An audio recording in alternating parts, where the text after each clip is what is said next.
안녕하세요. 옛날에 부모님이 말씀해주신 것 중에 결혼은 둘이 하는 것이 아니라 꼭 집안을 봐야 한다는 말씀을 종종 하신 적이 있습니다. 저는 그때마다 그냥 귀로 듣고 흘려버렸는데 지금 그 말을 흘려들은 제가 이렇게 더러운 꼴을 보고 이혼하게 되었네요. 저의 너무나도 억울하고 분노스러운 사연 이야기 보내봅니다. 저는 지방에 있는 대학교를 나와서 서울로 취직을 하여 살고 있던 여성입니다. 남편은 친구의 소개로 만난 번듯한 대기업에 다니던 남자였지요. 중소기업에 다니던 저에게 남편은 다른 세계의 사람처럼 느껴졌습니다. 명문대 출신의 대기업 남자 누가 봐도 1등 신랑감이었던 남편. 그와 다르게 서울에 올라와 중소기업에서 찍은 월급으로 아둥바둥하는 살고 있는 저에게 먼저 다가와 자신의 이상형이라며 다가와준 이런 남자. 하지만 이런 남자에게 저는 어울리지 않을 거라며 몇 번이고 밀어냈었습니다. 사실 그땐 남자 혐오증도 좀 많이 있었습니다. 초면에 남편에 대한 평가는 나랑 다른 세계의 사람이기도 했고 그 이상도 이하도 아닌 호감을 못 느꼈거든요. 제 입으로 말하긴 그렇지만 처녀 시절 때 외모 탓 때문인지 많은 남자들의 관심을 받았고 서울에 올라온 지 얼마 안 되었을 때 나쁜 남자에게 속아서 사귀고 헤어진 뒤로는 스토킹도 단년 이상 당했던지라 진짜 남자라면 질려서 남자들에 대한 관심이 정말 없다 싶어 했었거든요. 그렇게 저는 4년 동안 남자친구 없이 혼자 지냈습니다. 물론 그동안 정말 많은 남자들한테 호감 표시를 받았지만 대응한 적은 단 한 번도 없었고요. 그런데 이상하게 남편은 진짜 순수하게 저만 챙기는 게 느껴질 정도였습니다. 저를 유리그릇 다루듯이 챙기려는 남편을 보고 괜히 상처 주기도 싫어서 제가 왜 우리들은 사귀면 안 되는지에 대해서 말을 했더니 남편이 말하길 자신도 그렇게 모든 것이 완벽한 게 아니라고 하더군요. 이야기를 들어보니 남편의 아버지가 그렇게 망난이었다고 합니다. 술만 먹으면 어머니와 자기를 두들겨 팼다던 아버지. 어릴 때부터 아버지의 잦은 술심부름은 기본에 공부하는 도중에도 자기를 두들겨 팼으며 그걸 말리던 어머니도 두들겨 패고 교과서도 다 찢어발교. 급기야 고등학교 시절에는 아버지가 일도 안 하고 회사에서 잘린 뒤로 집에서 술만 먹고 가정폭력을 더욱 일삼았다고 합니다. 어쩔 수 없이 엄마는 집안을 먹여 살린다고 두들겨 맞은 몰골로도 밖에 나가서 일을 하였지만 너무 심하게 맞은 날은 병원에 입원하거나 얼굴에 티가 많이 나서 일도 그만두는 일도 많았다며 자기 집안에는 정말 돈이 하나도 없었답니다. 가끔 할아버지 뇌에서 조금씩 돈 좀 붙여주는 게 전부였다고 하더군요. 자기는 정말 이대로 그냥 인생이 끝나는가 싶었지만 남편이 고등학생이 되고도 아버지의 폭력이 멈추지를 않자 더 이상 못 참아서 아버지를 개패듯이 두들겨 팬 이후로는 2번 다시 아버지가 주먹은 휘두르지 않았다고 하더군요. 그 이후로 가정폭력은 사라졌지만 여전히 집구석에서 돈도 안 벌고 술만 찾는 아버지가 있답니다. 그래도 아버지를 두들겨 팬기 효과적이었는지 어머니도 나가서 일을 더 오래 다닐 수 있게 되었고 자신도 그런 어머니를 위해 학원과 공부에 집중을 해서 더욱 도끼를 품고 공부만 하였고 노력의 결실로 결국 하고 싶었던 꿈에 그리던 명문대에 진학할 수 있었다고 합니다. 너무 행복했지만 그 행복도 잠시였고 또 다른 시련의 시작이 왔었다고. 명문대에 들어갔긴 했지만 사립이다 보니 엄청난 학비를 감당하기 위해서는 장학금을 꼭 받았어야 했기에 더욱 이 악물고 도끼 품으면서 공부를 이어나갔고 아르바이트까지 병행하며 졸업했던 남편. 그런 남편 이야기를 들으니 한순간에 사람이 달라 보이고 존경스럽더군요. 그때부터 저도 역경을 딛고 혼자 일어선 남편에게 호감을 느끼기 시작했고 저는 이런 남자라면 저를 지켜줄 수 있지 않을까라는 마음에 진지하게 만나기 시작했습니다. 연애하는 동안 남편은 정말 제가 생각했던 완벽한 남자 그 자체였습니다. 제가 가끔 화도 내면 다 받아주고 모자란 저를 이끌어주던 남자. 그런 남자에게 빠져 결혼이 하고 싶어졌고 급기야 집에 소개를 하게 되었습니다. 하지만 남편의 이야기를 다 들으신 부모님께서는 그렇게 썩 밝은 표정은 아니셨습니다. 피는 못 속인다는 말과 가정환경의 중요성에 대해서 말씀을 하시더군요. 그래서 저는 부모님께 따지듯이 말했습니다.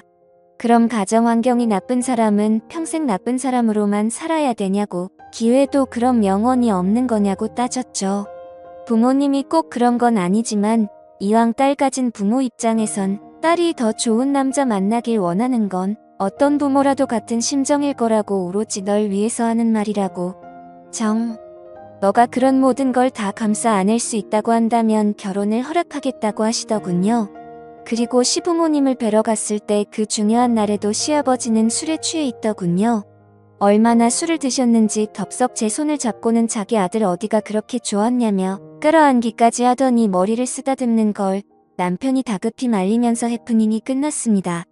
그땐 정말 얼마나 놀랐었는지 남편이 정말 미안하다고 결혼하면 그래도 우린 따로 나가서 살 거니까 괜찮을 거라고 하더군요. 그렇게 우여곡절을 끝에 결혼을 하게 되었고 평범하게 신혼부부의 생활을 이어갈 무렵 시어머니가 갑자기 심장마비로 쓰러지셨습니다. 장애가 남을 수 있다고 하였고 재활케어가 정말 중요하다는 말에 남편이 어느 날 퇴근하고서 제 앞에 무릎 꿇고는 빌더군요. 내가 지금 돈이 많이 없어서 재활원에 보내드릴 수는 없고 돌봐줄 사람이라고는 자기밖에 없는데 그렇게 되면 어머니를 집안에 모시게 되어야 하고 아버지도 올 것 같은데 저한테 너무 미안하다고 정말 이런 의도가 없었다며 비참하게 저한테 사정을 하더군요. 저도 정말 싫었지만 아무리 생각해봐도 저희 형편의 시어머니에게 그 비싼 치료비를 다 지급해드릴 수도 없고 저희가 돌보는 수밖에 없을 것 같더라고요. 그렇게 시부모를 어쩔 수 없이 모시게 되었습니다. 지금 생각해보면 그때 제 불길한 마음을 믿고 어떻게든 했어야 되지 않았나 수백 번이고 후회하고 있습니다. 그렇게 시아버지와 시어머니가 오시고 나서는 저는 일도 그만두고 시어머니 병수발을 하였고 시아버지는 방 안에서 술을 드시고 횡설수설 하시더군요. 가끔씩 절 보는 눈빛이 너무나도 소름 끼쳐서 무서웠습니다. 남편은 퇴근을 하면 최대한 빠르게 집에 와서는 저한테 미안한지 계속 눈치를 보며 시어머니를 챙기고 저 보고 항상 싫어했지만 사실상 저희 부부의 신혼생활은 끝이 났었습니다.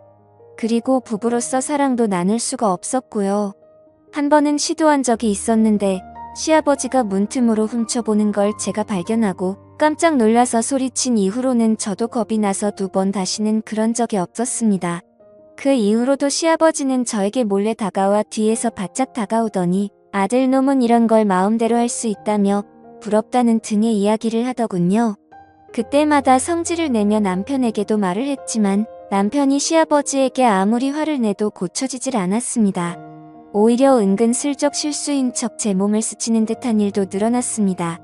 그리고 몇 달이 지나고 저는 오랜만에 친구들을 만나서 진탕 마시고 들어왔었는데 그날 밤 남편이 들어오기 전에 사고가 일어나고야 말았던 거죠.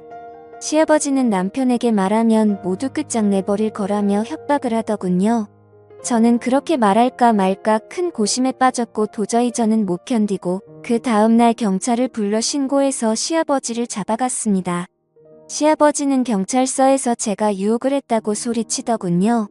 항상 집에서 옷을 얇게 입고 있었다면서 며느리가 유혹해서 그런 거라며 고래고래 소리를 지르며 당당하게 말하는데 진짜 너무너무 쪽팔리고 창피해 죽겠더라고요. 근데 저를 위로해 줄 알았던 남편은 집에 와서 저한테 충격적인 말을 하더군요. 이런 일이 생겼으면 자기한테 먼저 말을 했어야지. 왜 경찰을 먼저 불렀냐며 저를 탓하더군요. 저는 순간적으로 멍해져서 제가 잘못 들은 줄만 알았습니다. 그리고 남편의 눈길에서 읽은 느낌은 그동안 제가 알고 믿고 지내던 남편이 아니었습니다. 뭔가 제가 부정을 저지른 듯한 저를 탓하는 눈빛의 남편. 저는 그 눈길에 진짜 그 인간 쓰레기 시아버지 말처럼 제가 시아버지를 유혹한 천하의 둘도 없는 더러운 며느리가 된 것 같은 기분을 느꼈습니다. 그 이후로 공황장애가 왔고 남편의 얼굴을 보기만 해도 토가 나오는 지경까지 이르렀습니다. 남편은 쌀쌀맞은 말투로 대체 왜 그러냐며 했습니다. 정신과에서는 제가 후유증으로 이렇게 된 거라고 하더군요. 거의 한 달 지나도 몸 상태가 좋아지질 않자 남편은 혹시 임신한 건 아니냐며 테스트라도 해보라는 말에 제가 진짜 그때 정신이 반쯤 나가서 집안 물건이고 뭐고 다 집어던지며 남편에게 소리를 질렀었습니다. 그리고 테스트 결과 임신은 아니었고요. 남편은 제가 힘들어 보이니 그냥 친정 집이라도 내려가 있으라는 말에 바로 짐을 싸서 친정으로 내려갔고 문자로 이혼하자고 보냈습니다. 그제서야 남편은 아픈 어머니 때문에 갈 수가 없는데 대체 저까지 왜 그러냐며 문자 보내는 걸 다 씹더군요.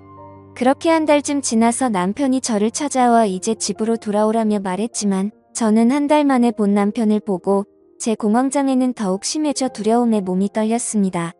결국 토까지 하게 되자 친정 부모님이 남편 보고 일단 돌아가라고 시켰습니다.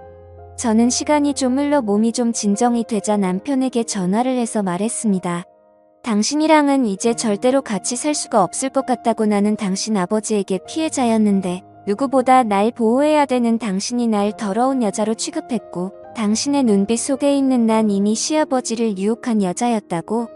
이제 당신 얼굴만 봐도 트라우마가 생기고 죽을 것 같으니까 그냥 우리 이혼하자고 했더니 절대 못한다며 우리 집 앞까지 찾아와 무릎 꿇고 나오라며 소리 지르길래 경찰 불러서 쫓아냈네요. 시아버지는 징역 3년을 받았습니다. 정말 기가 막히더군요. 제 인생은 파멸이 되었는데 어떻게 이게 겨우 3년을 받은 건지 이해할 수가 없습니다.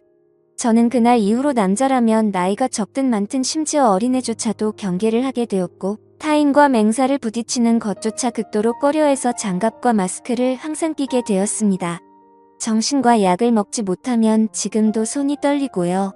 이제 몇 달 뒤면 그 시아버지가 출소한다네요. 너무 억울합니다. 사연의 내용은 여기까지입니다.